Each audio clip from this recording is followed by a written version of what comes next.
So if you ask yourself questions like, why don't men ever choose me? Why can't I keep a man? Why does this keep happening to me? Why can't I get out of this cycle? Why can't I get the commitment? Why don't people choose me? This episode is for you. Yo, party people, it's Ashley of SingleWomanChronicles.com, where being single is a beautiful choice rather than a miserable circumstance.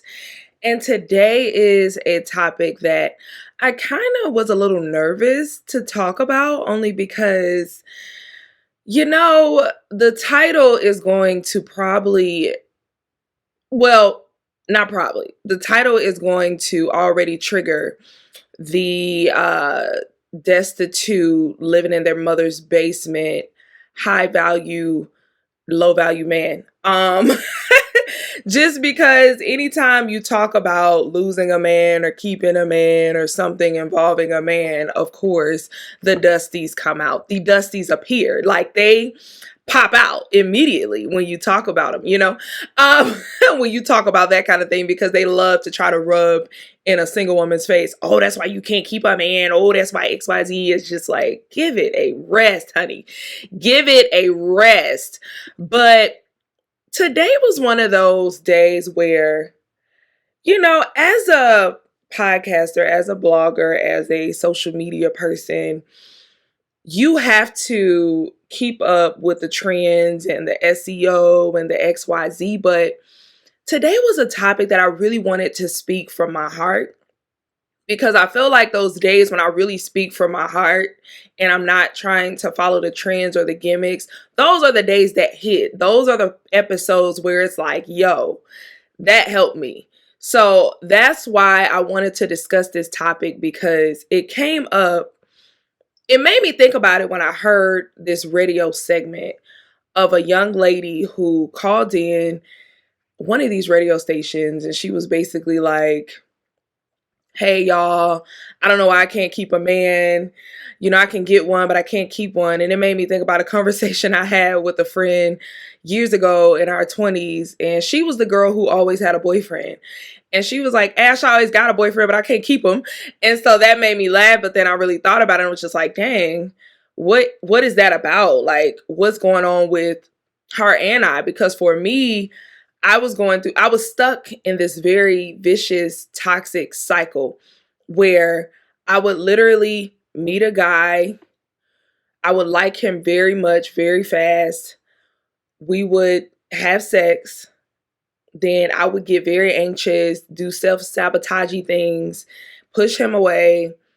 And this would go on between 2 weeks and a month. And then it would end, and then the cycle would start again. I wasn't taking breaks. I wasn't, analyzing the situation, trying to figure it out. I just kept doing it. And it was just such a dark place for me. And I feel like a lot of women go through this, but no one wants to admit this out loud. So they hide behind things like, oh, I don't need a man, or, oh, whatever. What are some other sayings? I'm trying to think of sayings that I hear women who go through these vicious cycles. The first one, of course, is, oh, I don't need a man. A man can't do nothing for me. Or the girls who are like, well, I sleep great at night knowing ain't nobody cheating on me. Those kinds of conversations. Like, you're hiding behind this false confidence when in real life, a lot of these women want a relationship. They want to be able to maintain relationships, because that should be a goal. I don't know why in this society people make it seem like being alone is the goal. Being able to survive by yourself is the goal. That is not the goal. The goal is community. The goal is relationship. The goal is intimacy. Right? Because I know me, I have a lot of friends and I'm proud of that. Like, relationship maintenance is huge for me. Like, I don't like losing friends. I don't like losing people out of my life. I don't like losing relationships unless they're like toxic or something, or unless it's a relationship that's bringing me down. Even if it's a relationship where it's kind of like status quo and we cool, I don't even like losing those relationships. So I'm not that girl who's out here fronting. I am very open about the fact that I like people and I like when people like me. I'm not that person that yearns for attention anymore, because I used to be. But I do enjoy and value relationships. So those are big for me. So when you find yourself in those positions where you're losing people, it's not a badge of honor. It's not a badge of honor to continue to lose people. It's not a badge of honor to be alone. It's not a badge of honor to constantly feel like you can't keep friends, you can't keep a man, you can't do X, Y, and Z. I know society likes to make it seem like it is, but it's not. It is not. And some people, you do have seasons where you have to walk by yourself, but in reality, I feel like I have the type of audience that's mature enough, that's vulnerable enough to admit, like, there have been moments in my life where I felt like I couldn't keep relationships. I felt like I could not keep a man in that season. And I asked myself why. So this is a very vulnerable episode. This is one of those episodes where I don't need people trying to judge, and I need you to be vulnerable and tap into that space if that is you. So if you ask yourself questions like, why don't men ever choose me? Why can't I keep a man? Why does this keep happening to me? Why can't I get out of this cycle? Why can't I get the commitment? Why don't people choose me? This episode is for you, because this is only for a select few women. This is not for everybody. If the shoe don't fit, keep strolling, keep scrolling. Don't try to criticize these people, because a lot of y'all be saying, oh, that'll never be me, and y'all be doing a whole lot of nevering. And a lot of y'all are hiding behind walls that you can't even tear down because you can't be real with yourself. You can't heal what you won't reveal. And a lot of y'all not even revealing stuff to yourself because you are too afraid to let that wall down, because if you let that wall down, you feel like people are going to judge you. So these are for the people who are honest enough to say that I have asked myself these questions and I would like to know the answer to them. So let's get into it. As I said before, I went through a period of time where I felt like I could not keep a man. I went through a period of time where I felt like I kept losing relationships. I kept losing men, and I did not know why. So there was this constant thing, like I yearned for it so bad. Like in college, like I chased relationships so hard, like so hard. And I don't want y'all to get confused. Like the goal, my goal anytime, because I help frustrated women. I help frustrated single women find peace, date with confidence, overcome the obstacles keeping you single. Because a lot of the obstacles are self-inflicted obstacles. A lot of these obstacles are mental things. They're not things, it has nothing to do with your external. It has nothing to do with your weight. It has nothing to do with your body type. It has nothing to do with your personality, your accolades, and nothing. Regardless to what these podcast Negroes be telling y'all. No, a lot of it is a mental thing. A lot of it has something to do with us because we self-sabotage and we do all these things. And I want to help you overcome those obstacles. So it's not about the prize being to keep a man. No, I just want you to thrive in every relationship and be the best version of yourself, so you don't find yourself questioning, is there something wrong with me? Am I the issue? Am I valuable? Does a man like want me enough? Because I know the women who follow me, I know y'all want long-lasting relationships. I know y'all want to maintain relationships. So that is why this episode is so important, because I don't want you insecure about what you bring to relationships. I don't want you questioning yourself when you enter or you start dating a person. Because I remember my therapist, she's so fire. I don't think she's practicing anymore, but she is amazing. And what's crazy is she is not a black woman. She is a white woman. And I know a lot of people will be like, oh, I want a black therapist because I'm a black woman and a white therapist won't understand me.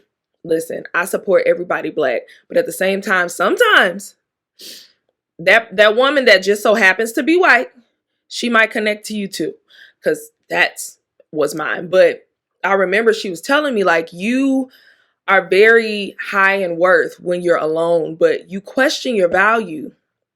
You question your worth anytime you get in a relationship. And why is that? And I had to really take a step back and ask myself that, right?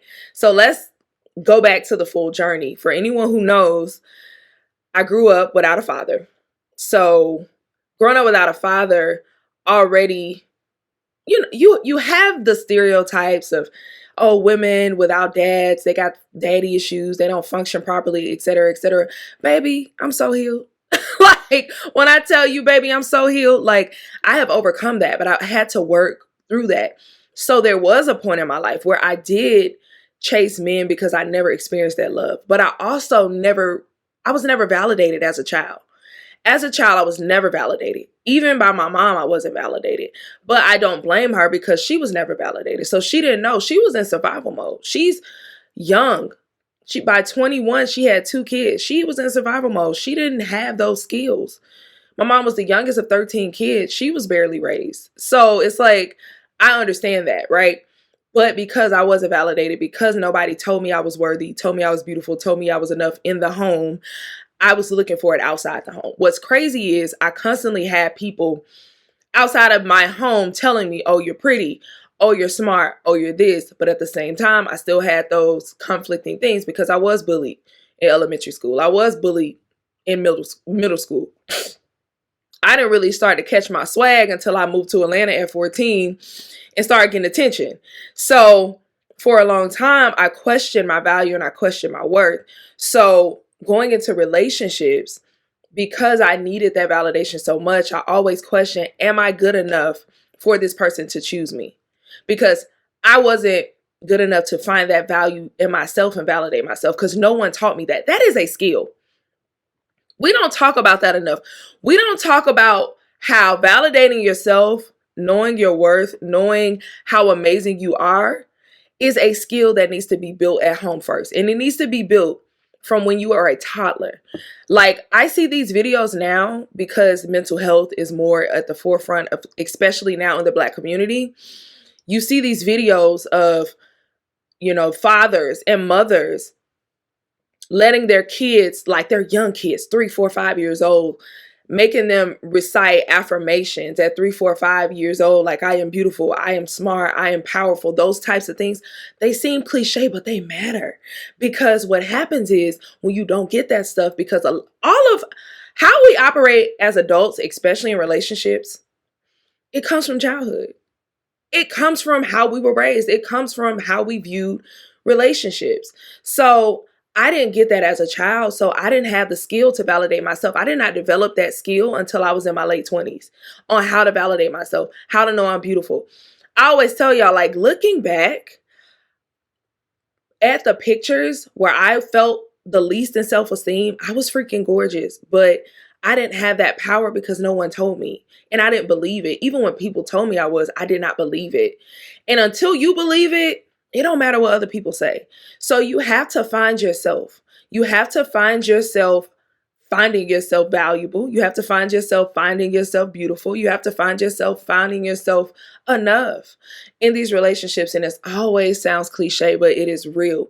So I went through this period where I was very self-sabotaging. Like, I always self-sabotage. Now, a lot of it had to do with the fact that I had an anxious attachment style. So I'm big on attachment style on this channel. I always talk about it. I always talk about how the book Attached. I can't remember the authors, but it's a very popular book. You can get it on Amazon. It's called Attached. Attached, Attached on Amazon. Book changed my life because I knew I was anxious attachment because I do have a master's in positive psychology, so I studied it. But although I had the knowledge, I did not have the skills to operate to my highest level of competency with this in relationships, not even in friendships. I feel like I always do better in friendships, but in romantic relationships, I was failing poorly. So what I mean is, when you have an anxious attachment style, that means as a child, you did not get enough care and attention. So you cling to relationships very heavily because you fear that people are going to not give you that attention you need or abandon you, right? So you end up clinging to relationships. As soon as you meet someone, you get very attached very quickly. So what that does is it makes you question everything, overthink, you get anxious at every slight move. Like, that person, say for example, that person texts you every day at 8 a.m. If they don't text you at 8 a.m. by 8:05, you are in a whole uproar of emotions. You're confused. You think they're going to leave you. You don't know what's going on. You about to go crazy. You texting your friends like, do you think I did something? Did I say something wrong? Etc. Etc. Listen, it is so hard to operate with an anxious attachment style, but it can be done because right now I'm way more secure, but I'm humble enough to say that if put in the right circumstance, oh baby, I can go back to anxious. really quickly. But I just know the tools and I know what to do and what not to do. I know how to set boundaries. I know how to say no. I know how to pace myself to not end up in those situations. So that was number one of why I kept losing men. And at that point in my life, I just wanted relationships so bad. I think the second thing I did after understanding my attachment style was I stopped idolizing being in relationships. So I went through this period of time where I felt like being in a relationship was better than being single. I hated being single. I felt like the goal was relationships. Like I chased that thing so hard. I literally felt like long-term relationships were better than short-term relationships.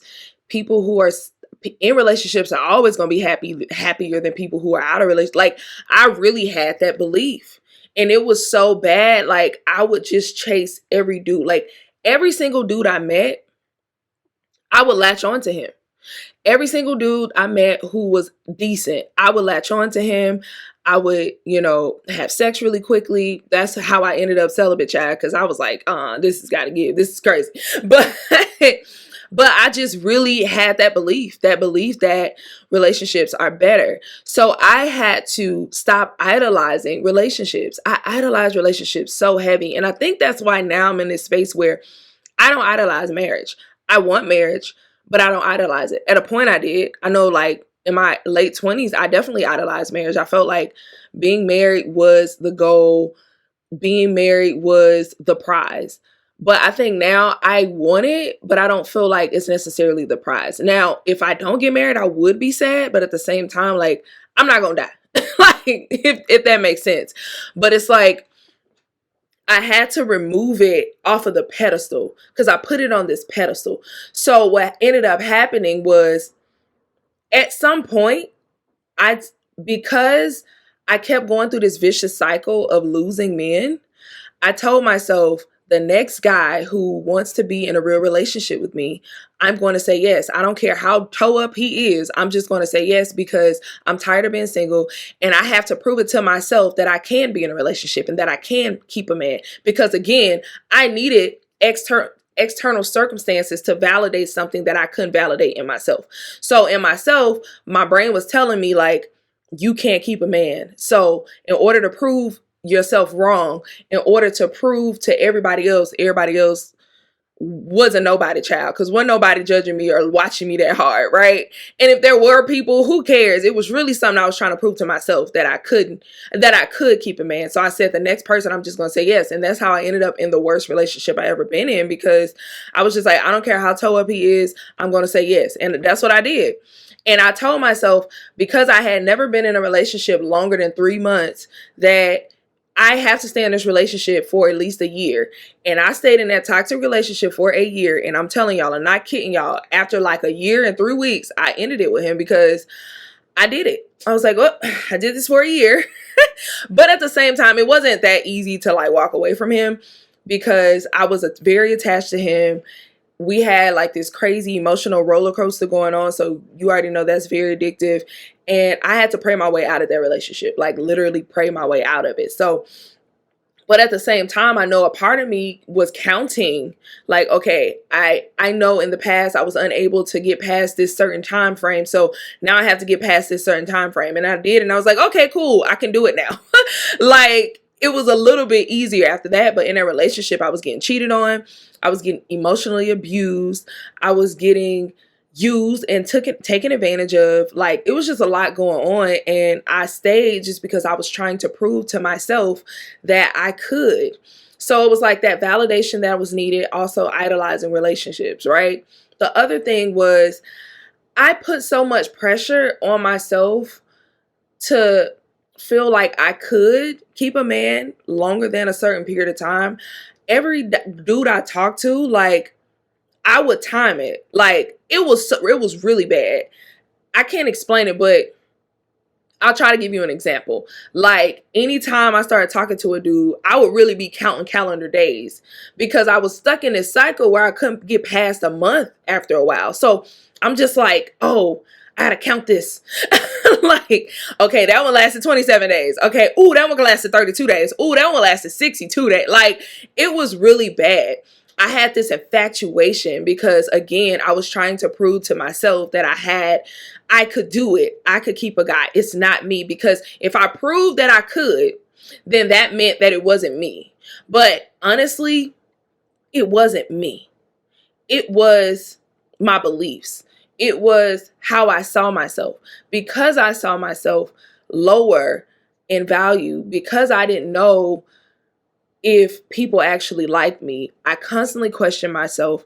I constantly wondered if a guy really liked me. I remember he's so amazing because he has given me so many scenarios where I talked to guys back in the day when I felt so low, and they told me, like, I actually liked you, but they say stuff like, you kind of just pushed me away when I didn't want to be in a relationship super fast. I was just really trying to get to know you, but you pushed me away.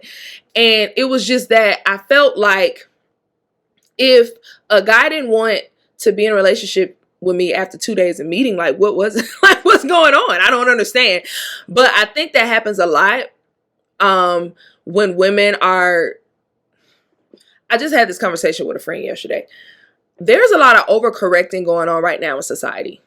And in overcorrecting, often people overcorrect because they're in defense, they're in survival mode, and overcorrecting almost always leads you to the exact opposite result of what you want. I'm going to give you an example. Say you're so used to men taking advantage of you and not leading, not wanting to pay for dates, not doing XYZ. So you tell yourself, I'm never going to date a guy who doesn't lead, and if he's not coming at me and throwing that money at me and on some city girls, like giving me money up front, I'm never going to talk to him. So you find yourself in situations and you're overcorrecting. So you're like, I only want to date a rich guy. I only want to date a guy like this, just because you're so afraid of getting taken advantage of, that you go so far left that you still end up getting taken advantage of, because those guys, they're going to love bomb you. They're going to throw their money at you, but they're often not going to respect you. A lot of them be lying to you because of course they can throw their money at you up front, but you don't know their character. You don't know what they got going on for real. And a lot of those guys who are super performative up front, they got something to hide on the back end. That's why they're super performative. Most men, they're very status quo, because men do a few things right. One of the things they do right is men start at 0 when they date women. Women, we usually start at 100. We're in love on day 1, and then they start to do little things that bother us, and then we fall out of love. But men start at 0. Because men start at 0, they're not throwing everything out, especially a man with good intentions. See, if a man with good intentions, he don't want to be used just like you don't want to be used. So he's taking his time to fill you out. He's pacing himself. So he's not going to do all that grand stuff in the beginning. So that's what I was looking for. I was looking for grand stuff because I didn't have that confidence to validate myself.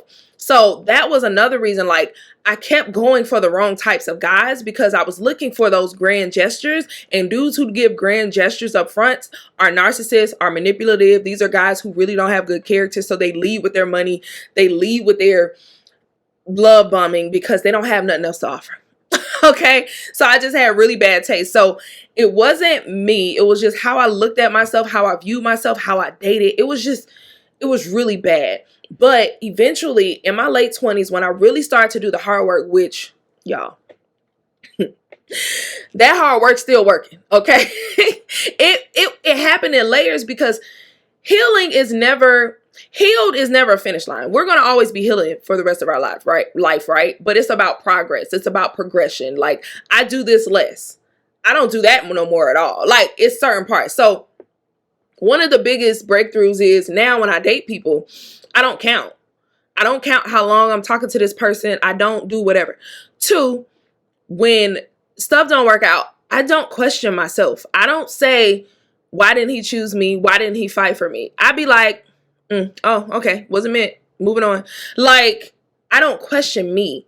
And that's why it's so huge to find yourself and understand who you are and understand how you operate and understand what you really need. Because when you don't know, every time someone leaves your life, you're going to wonder why. Also, every time someone comes into your life, you're going to try to adjust who you are to fit their needs instead of remaining who you are and letting them fit your needs and y'all meeting in the middle. Because everybody just not for you. Some folks not going to be for you. And that's okay. I know that's hard to accept because we all want everybody to like us, but that's just not reality. Some folks you not going to like, some folks not going to like you, and that is okay. Some people you going to meet and you're going to be like, dang, that person is cool, but I can't see myself marrying them. And that is okay. So I think we're so tightly gripped to like having everyone like us and everyone accept us because there's a small bit of insecurity within ourselves that we need to fix. But I think for me now, I know for me now, I'm so solid in who I am.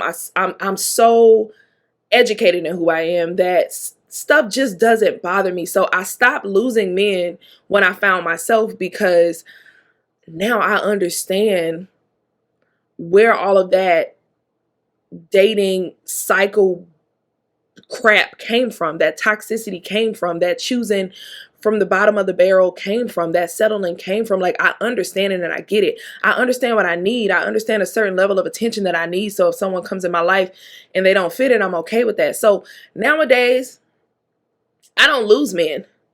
We just part ways when it's just not right. I also don't chase situations. So I'm just kind of in this space where it's like, like I haven't had a situation in years where I felt like, oh dang, I lost that person. But back in the day, I felt like I did push a lot of people away and our relationships weren't able to really thrive because I was so anxious. I was self-sabotaging. I was pushing them away. I was feeling like, oh, this guy's too good for me, so let me go ahead and leave this before he leaves me. Like, I was doing a lot of those things, but now I don't do that. So if a situation doesn't work out, it's just kind of like, oh, that didn't work because we just weren't supposed to, right? Because I'm really dating intentionally. So that is how I found myself and stopped losing men. And again, it has nothing to do with that being the goal.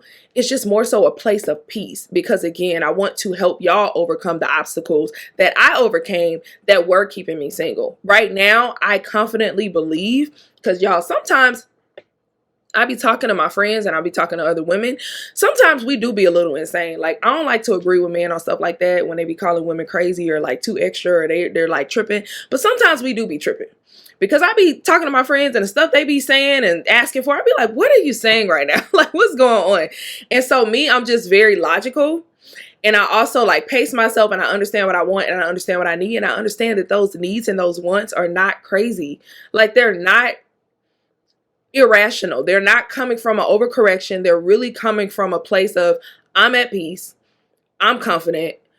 I'm willing to take a risk on love, but I just need that right person. So I'm just very like at peace right now. But I felt like this was a good topic just because I know a lot of women are probably questioning themselves because they're in that vicious cycle where everything keeps ending the same. Like, it'll start different. You'll meet a guy and you're going to say your favorite line. Oh, this one's different.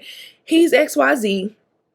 And then he ends up being the same. And you're probably wondering like, dang, what did I do wrong? What happened? What's this? What's that? What's XYZ? And it's just like you're questioning it. And it could be just because you haven't found yourself enough.